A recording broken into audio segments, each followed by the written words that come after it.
आज का हमारा यह वीडियो कक्षा 10वीं गणित के छत्तीसगढ़ माध्यमिक शिक्षा मंडल द्वारा दिया गया असाइनमेंट नंबर 2 पर रिलेटेड है, जो कि अक्टूबर महीना के सत्र 2020-21 के लिए है। तो गणित के इस असाइनमेंट 2 में चलिए स्टार्ट करते हैं कि इसका जो प्रश्न जो हल करने का ढंग है आप कैसे लिखेंगे असाइनमेंट में, और इसकी प्रस्तुति आइए हम देखते हैं।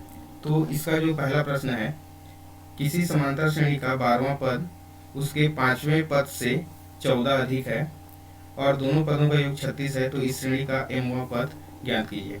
देखिए, किसी भी समांतर श्रेणी का हमको कोई सा भी पद यदि ज्ञात करना हो तो सबसे पहला काम यह है कि उसका पहला पद और सर्वांतर पता होना चाहिए। और देखिए, यहाँ पे कोई भी हमको एक समांतर श्रेणी नहीं दिया हुआ है ना। तो जब हम इसका हल स्टार्ट करेंगे, देखिए तो हम क्या करेंगे, पहले तो मान लेंगे कि माना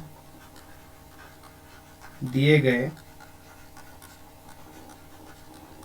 समांतर श्रेणी का प्रथम पद ए तथा सर्वांतर डी है। ध्यान देंगे, बिल्कुल ऐसा ही असाइनमेंट में आपको इसका हल बनाना है। सर्वांतर डी है, तब इस प्रश्न में जो दिया हुआ है, देखिए कौन कौन सा पद हमको दिया है, 12वां पद दिया हुआ है।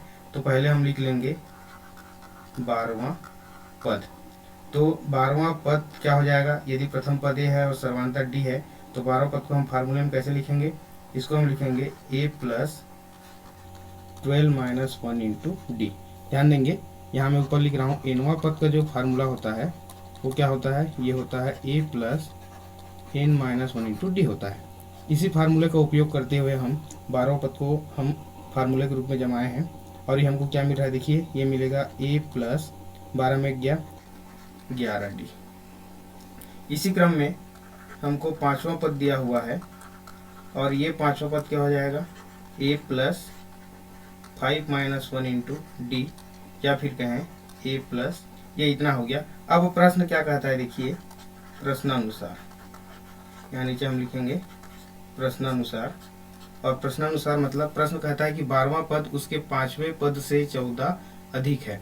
मतलब कौन बड़ा है, यहाँ पे 12वां पद है। तो 12वां पद हमको कब प्राप्त होगा, जब हम 5वें पद में हम 14 ऐड कर देंगे, तब हमको क्या मिल जाएगा, 12वां पद मिल जाएगा। तो प्रश्नानुसार देखिए हम लिखेंगे 12वां पद बराबर 5वां पद धन 14। ये प्रश्न के अनुसार है कि 5वें पद में यदि हम 14 जोड़ दें तो 12वां पद हमको मिलेगा, है ना।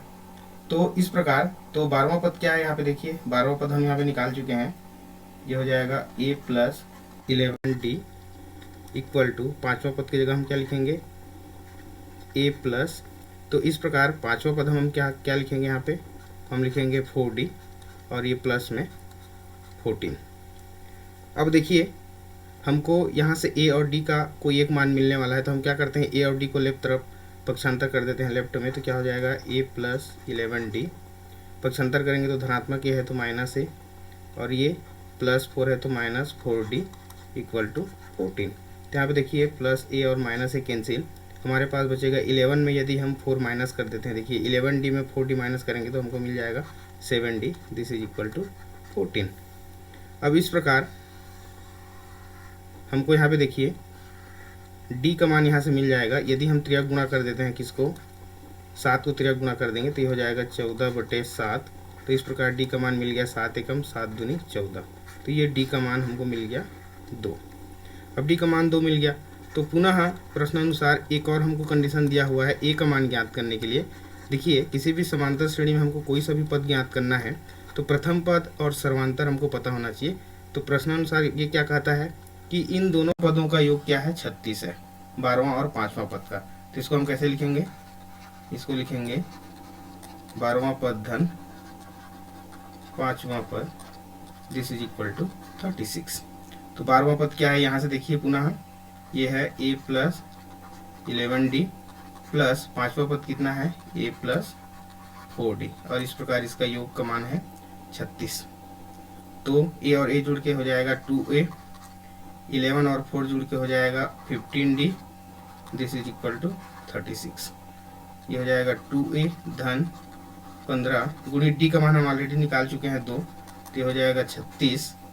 और इस प्रकार 2a प्लस 15 दूनी 30 बराबर 36, तो 2a बराबर कितना हो जाएगा, हम 30 को पक्षांतर कर देंगे तो हो जाएगा 36 ऋण 30, तो 2a बराबर हो जाएगा 6। 36 में 30 गया, 6 बच गया, तो a बराबर कितना हो जाएगा, देखिए 2 को हम त्रिया गुना करेंगे तो ये बटे में आ जाएगा, इस प्रकार 6/2, तो a बराबर हमको कितना मिल गया, यहाँ पे मिल गया 2 एकम 2 और 2 तिया 6।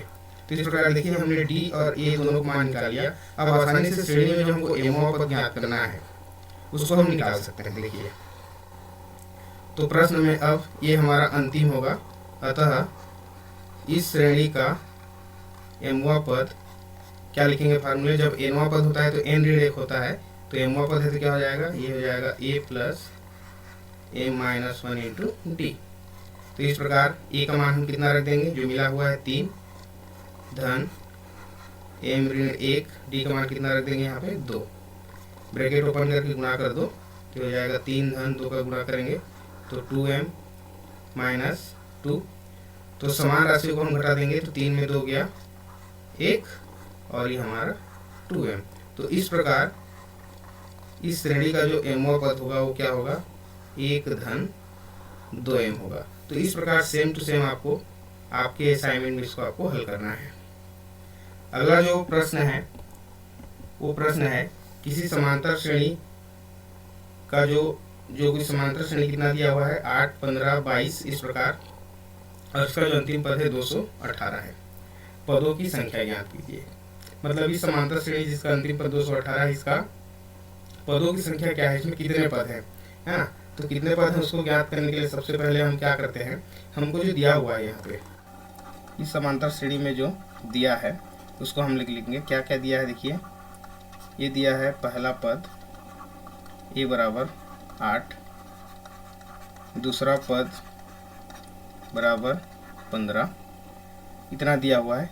तो पहला पद दूसरा पद जब पता हो गया तो हम सर्वांतर निकाल सकते हैं यहाँ से। तो सर्वांतर d बराबर कितना हो जाएगा, ये होता है दूसरा पद ऋण पहला पद, इस प्रकार। तो देखिए दूसरा पद हमको कितना दिया हुआ है 15, पहला पद 8, तो 15 में 8 घटाएंगे कितना बच जाएगा 7। तो इस प्रकार d का मान हमको 7 मिल गया। अब इस श्रेणी का अंतिम पद कितना दिया हुआ है 218, पुनः दिया है क्या, अंतिम पद हमको दिया हुआ है 218। अब अंतिम पद 218 यहाँ पे दिया हुआ है, तो देखिए हम मान लेते हैं कि इस श्रेणी में पदों की संख्या कितनी है, n है। माना इस श्रेणी में पदों की संख्या कितनी है, n है। तो यदि पदों की संख्या इसमें टोटल n पद हैं तो ध्यान देंगे nवां पद ही कितना होगा हमारा 218 होगा। जैसे कि मैं 1, 2, 3 इस प्रकार लिखता हूँ, इसमें 3 पद हैं, पदों की संख्या 3 है, तो तीसरा पद कितना है यहाँ पे 3 है। बिल्कुल उसी प्रकार इसमें यदि पदों की संख्या n है तो nवां पद कितना होगा 218 होगा। तो अतः nवां पद बराबर हो जाएगा 218। तो और nवां पद का हम फार्मूला जानते हैं, a plus n minus 1 into D, this is equal to 218। अब a का मान हम ऑलरेडी यहाँ पे देखिए निकाल चुके हैं, a का मान 8 दिया हुआ है प्रश्न में, ये हम रख दिए 8, n का मान तो हमको ज्ञात करना है, इसको ऐसे ही लिख दें, और d का मान हम 7 निकालें, सर्वांतर यहाँ पे देखिए, और ये 218, 7 को गुणा करो ब्रैकेट ओपन करके, तो ये 7 एकम 7n ऋण 7 एकम 7 बराबर 218। इसमें आगे देखिए 8 में 7 यदि हम घटा दें तो ये बचेगा 1 और धन 7n बराबर 218। पहले हम 1 को पक्षांतर करेंगे तो 7n बराबर 218 ऋण 1, तो इस प्रकार 7n बराबर कितना हो जाएगा 217। 218 में 1 घटा दिए 17 बचा। n का मान हमको चाहिए पदों की संख्या, तो 7 को 3 गुणा करेंगे तो ये हो जाएगा बटे में 7। तो इस प्रकार 7 का देखिए पहाड़ा पढ़िए, 7 एकम 7, 7 तिया 21 और फिर से 7 एकम 7, तो इस प्रकार हमको मिल गया 31। तो n क्या है, हम क्या माने हैं n को कि इस श्रेणी में पदों की संख्या है ना, तो अतः इस श्रेणी में 31 पद होंगे। इस प्रकार लास्ट में इसको आप मेंशन करेंगे जब इसका आप उत्तर लिखेंगे। अगला प्रश्न देखते हैं, तीसरा नंबर, यदि a अनुपात b समानुपात c अनुपात d हो तो के नियम द्वारा सिद्ध कीजिए क्या सिद्ध करना है हमको, देखिए यहाँ पे A square plus C square upon B square plus D square equal to A C upon B D, के नियम। तो देखिए के नियम क्या है, के नियम का मतलब होता है हल में, देखिए यहाँ पे के नियम देखिए क्या है कि माना ये जो a अनुपात b बराबर c अनुपात d है, तो के नियम के अनुसार हमको इसको क्या करते हैं, इक्वल टू के मान लेते हैं, इन दोनों अनुपातों को के मान लेते हैं। ये देखिए इस प्रकार माना ऐसा। तो देखिए 3 अनुपात a अनुपात b k के बराबर है, c अनुपात d k के बराबर है। तो जब इसको हम अलग अलग लिखेंगे तो ये a अपॉन b बराबर k हो जाएगा और c अपॉन d बराबर भी k हो जाएगा। तो इस प्रकार यदि यहाँ से हम a का मान निकालना चाहें तो b का त्रिया गुणा कर दो, a बराबर क्या हो जाएगा, ये हो जाएगा b के, और c बराबर क्या हो जाएगा, d को त्रिया गुणा करो तो ये हो जाएगा d के, है ना। मतलब हमको a बराबर b के रूप में b के मिला और c बराबर d के रूप में d के मिला।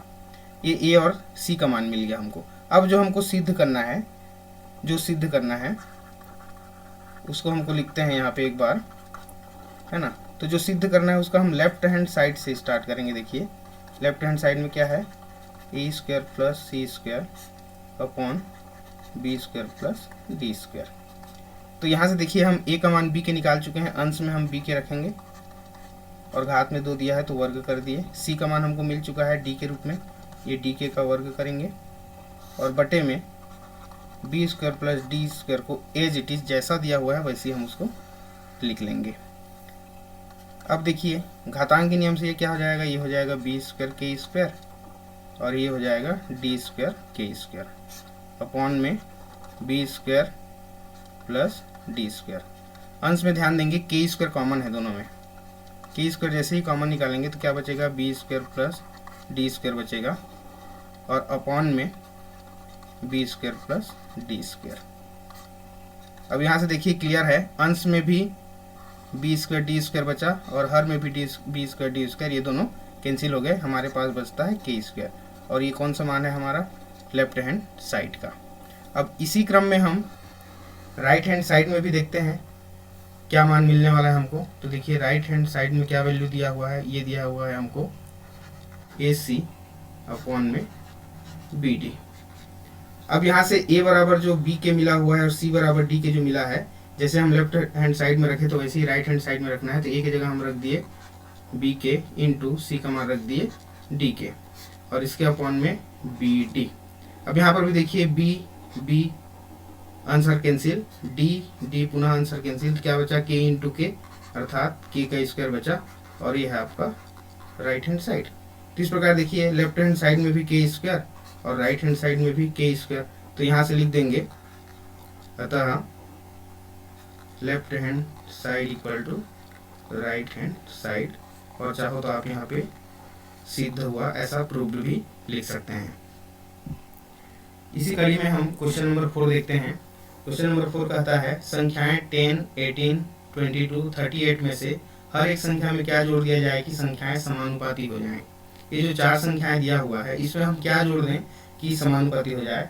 तो देखिए इसका हल हम कैसे करेंगे कि माना संख्याएं 10, 18,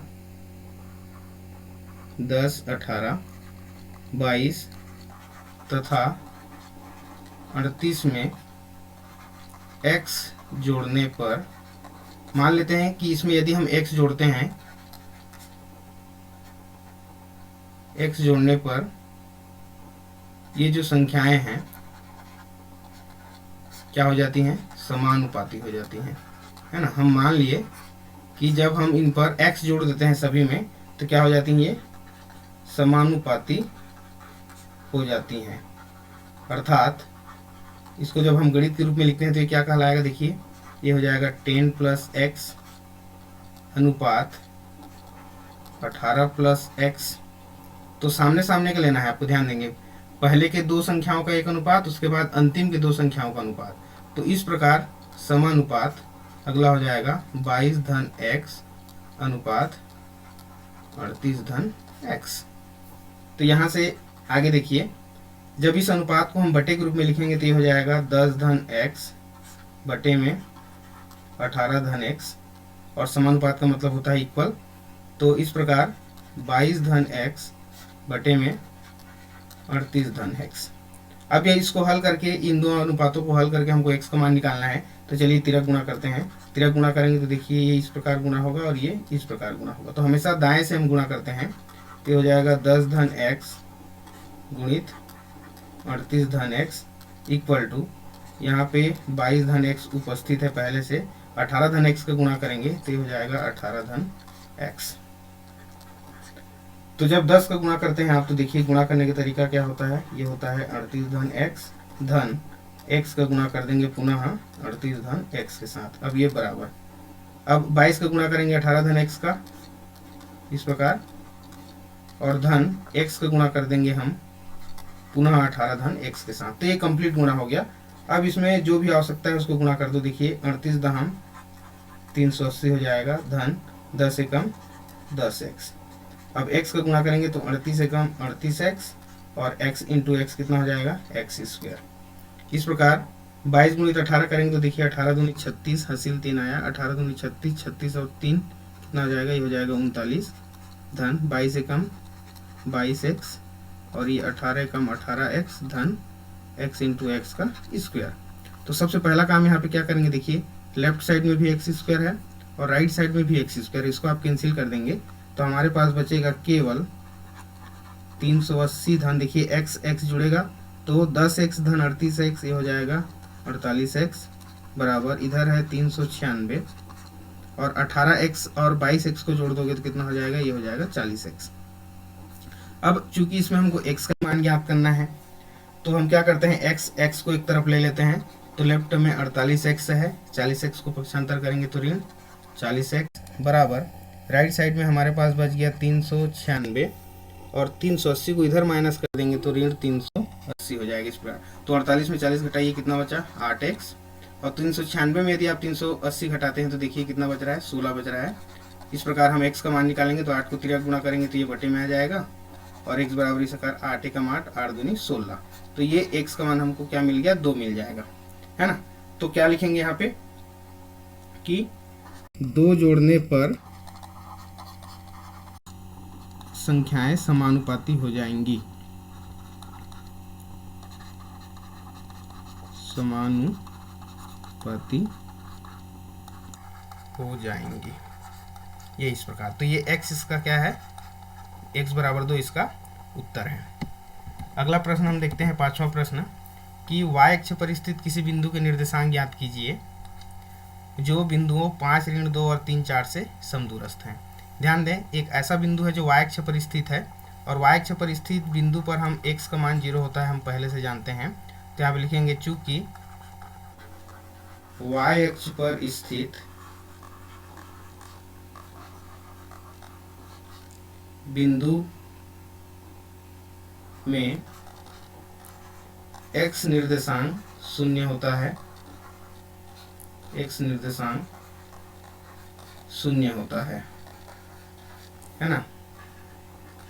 अतः y अक्ष पर माना वह बिंदु क्या है, वह बिंदु P है, उसका निर्देशांक क्या हो, देखिए 0 y, क्योंकि x अक्ष में y का मान 0 होता है और y अक्ष में x का मान 0 होता है। तो ये x निर्देशांक हम 0 ले लिए और y निर्देशांक तो हम y ले लिए, है ना। तथा जो दिया हुआ है ना, उसको a हम किसको मान लेते हैं, 5 ऋण 2 को, और b किसको मान लेते हैं हम 3, 4 को, है ना। तब प्रश्नानुसार देखिए प्रश्न क्या कहता है कि इस बिंदु से ये a और b दोनों क्या है, समदूरस्थ हैं, मतलब P से a की दूरी और P से b की दूरी दोनों समान होंगे। तो इसको लिखने का ढंग क्या होगा, गणितीय रूप में PA बराबर PB, और ये दो बिंदुओं के बीच की दूरी है PA बराबर, और दो बिंदुओं के बीच की दूरी का फार्मूला ये देखिए क्या होता है, ये होता है x2 माइनस x1 का whole square plus y2 minus y1 का होल स्क्वायर। इसी प्रकार राइट साइड में भी आप दो बिंदुओं के बीच की दूरी का फार्मूला लगा देंगे, ये हो जाएगा x2 माइनस x1 का whole square plus y2 minus y1 का होल स्क्वायर। अब यहाँ पे केवल आपको मान रखना है, तो ध्यान देंगे PA, तो P को ले रहे हैं तो हम x1 y1 इसको मानेंगे और A को क्या मानेंगे, x2 y2, उसी क्रम में p को ले रहे हैं तो इसको हम x1 y1 और b को x2 y2। तो p से a की ओर आएंगे, है ना, तो 0 - 5, ये देखिए 0 - 5 को होल स्क्वायर। उसके बाद y माइनस +2, तो ये +2 का होल स्क्वायर। इसी क्रम में राइट साइड में देखिए ये भी हो जाएगा 0 - 3 का होल स्क्वायर। अब इसके लिए भी p जो है क्या होगा, x1 y1 होगा, और धन y2 माइनस ये हो जाएगा y - 4 का होल स्क्वायर।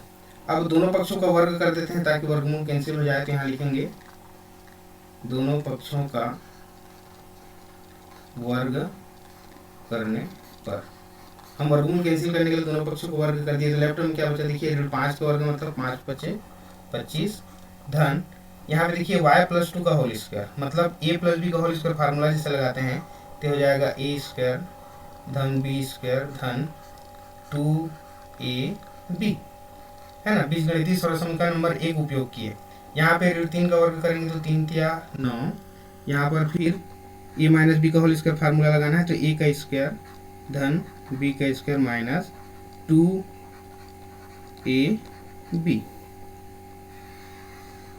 तो इस प्रकार जब हम इसको आगे हल करेंगे तो यहाँ पे देखिए फिर से धनात्मक y² और राइट साइड में भी धनात्मक y² दोनों कैंसिल, तो हमारे पास क्या बचेगा, ये है 25 धन 2 दूनी 4 धन 2 दूनी 4y लेफ्ट साइड में। इसी क्रम में राइट साइड में देखिए क्या बचा, 9 धन 4 चौक 16 ऋण 4 दूनी 8y।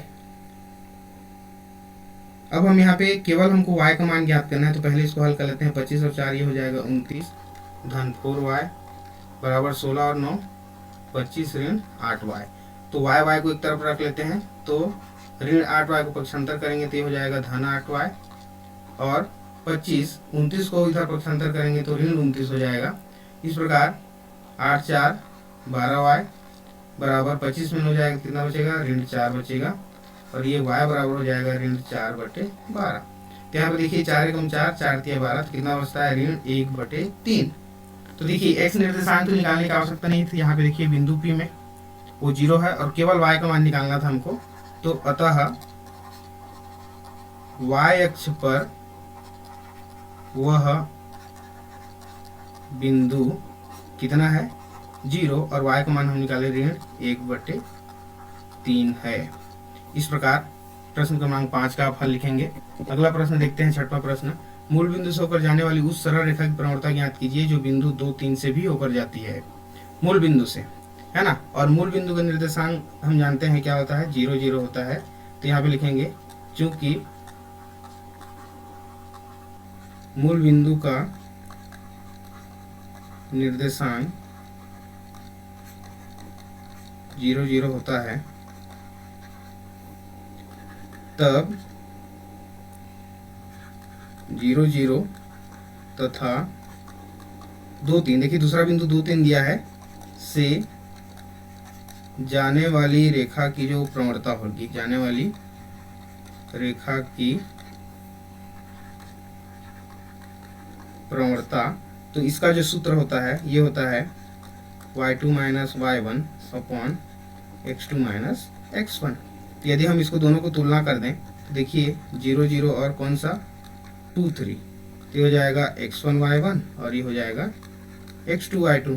तो इस प्रकार y2 का मान देखिए तुलना करते हैं तो कितना मिल गया हमको, 3 ऋण y1 का मान कितना हो गया, 0 बटे में x2 का मान कितना हो गया, देखिए यहाँ पे 2 ऋण x1 का मान हो गया 0। तो इस प्रकार 3 में 0 घटा दिए तो ये हो गया 3, और 2 में 0 घटा दिए तो 2।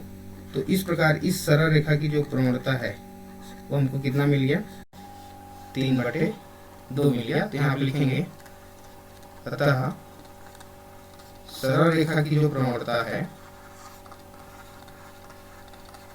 वो कितनी है, 3/2 है, जो बिंदु 0, 0 और 2, 3 से होकर गुजरती है।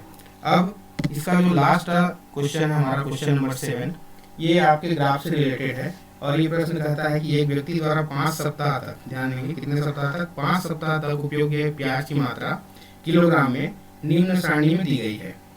सप्ताह एवं उपयोग किए गए प्याज की मात्रा के बीच में आलेख खींचिए। देखिए यहाँ पे एक ग्राफ दिया हुआ है,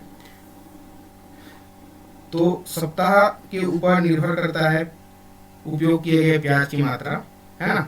तो इसमें कौन चर राशि स्वतंत्र है और कौन परतंत्र है, देखिए सप्ताह जैसे जैसे बढ़ते जाएगा वैसे वैसे प्याज की मात्रा भी बढ़ती जाएगी, है ना। तो पहले सप्ताह में 1 किलो, दूसरे सप्ताह में 2 किलो, तीसरे सप्ताह में 3 किलो, चौथे सप्ताह में 4 किलो और पांचवें सप्ताह में 5 किलो, इस प्रकार ये बढ़ते क्रम में है। और इसका हमको एक ग्राफ ड्रा करना है। तो देखिए इसका हम ग्राफ ड्रा कैसे करेंगे, तो सबसे पहला काम तो हमको क्या करना है, इसमें हमको पैमाना लिखना है ना।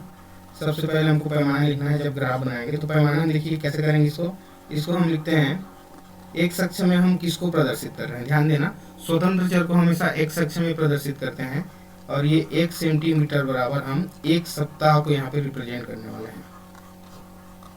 इसी क्रम में वाई अक्ष में यहाँ पर भी 1 सेंटीमीटर बराबर 1 किलोग्राम प्याज को हम क्या कर रहे हैं, यहाँ पे रिप्रेजेंट कर रहे हैं। तो सबसे पहले आप पैमाना लिखेंगे ऐसा, उसके बाद इस प्रकार एक ग्राफ जो है आप ड्रा कर लेंगे, या एक ग्राफ पेपर आप उपयोग करेंगे, इसके लिए ज़्यादा अच्छा होगा। इसमें आप एक ग्राफ पेपर यूज करें इन प्रश्नों को हल करने के लिए। अब यहाँ पे देखिए क्या क्या था, ये एक्स एक्सिस पे हमने किसको लिखा, यहाँ पे आप लिखेंगे सप्ताह इस प्रकार, और वाई एक्सिस पे आप किसको लिखेंगे इस प्रकार, प्याज की मात्रा, उपयोग किए गए प्याज की मात्रा किलो में, है ना। तो अब यहाँ पे देखिए कि यदि हम सप्ताह में 1 सप्ताह लेते हैं तो प्याज की मात्रा 1 किलो यहाँ पे खपत होती है। तो यहाँ पे देखिए ये वाला बिंदु जो है, ये यहाँ पे दोनों कटान बिंदु है 1-1। उसी प्रकार दूसरा सप्ताह लेते हैं और इसका दूसरा किलोग्राम लेते हैं, तो ये यहाँ पे देखिए उसी क्रम में तीसरा सप्ताह में 3 किलोग्राम खत्म होता है। उसी प्रकार चौथा सप्ताह में यहाँ पे देखिए 4 किलोग्राम खत्म होता है। पाँचवें सप्ताह में इस प्रकार 5 किलोग्राम आलू जो है खपत होता है। तो यहाँ पे देखिए हमको 5 बिंदु मिल गया। तो इसका यहाँ पे आप क्या करेंगे, पहले निर्देशांक लिख देंगे। निर्देशांक मतलब पहले x का मान फिर y का मान। तो इस प्रकार 1 1 2 2 3 3 4 4 और ये लास्ट आपका 5 5।